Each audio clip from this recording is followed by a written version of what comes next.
Hey guys, Professor Bill, Comic Book University, and Aquaman versus Jabberjaw in like the battle of the century, dude. There is so much blood in this; it's ridiculous. Like the waters run. I'm joking. They're not actually fighting. It's it's not a comedy though. Make no mistake. There's some funny stuff in here, and I haven't watched the whole like Jabberjaws and all the other crazy stuff going on in forever. So when I realized that he was a lot like Rodney Dangerfield, I'm like, oh shoot, I forgot about that. That was cool.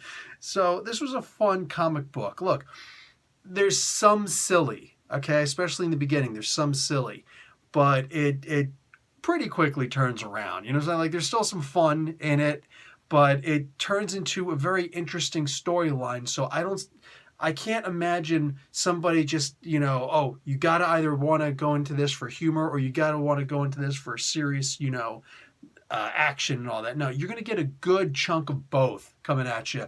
This was a fun comic book. I enjoyed it, which I expected it to be.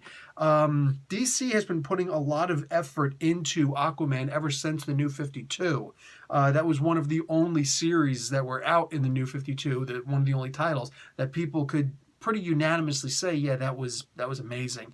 So I enjoyed this. On top of that, this is the variant cover. I really wish I would have put this out earlier for you guys. I'm sorry. I just found out that these actually sold out in a lot of comic shops. There's the regular cover, but then there's this variant cover. And I'm grabbing it just because I loved it. It was gorgeous, absolutely gorgeous. And I'm a huge, huge Aquaman buff. So yeah, I'll fanboy out for some Aquaman.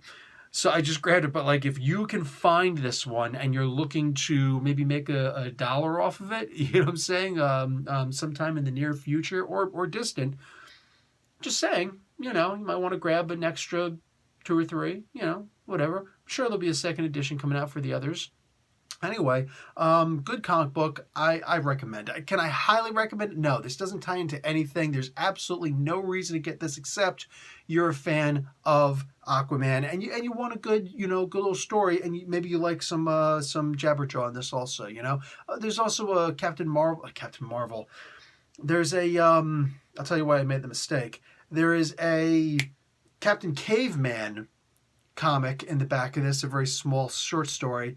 It's kind of like a quest between the wizard Shazam and what's his face, the Spectre. They're having like a little contest, a little like bet, and the subject of the bet for the most part is Captain Caveman, and it's all right.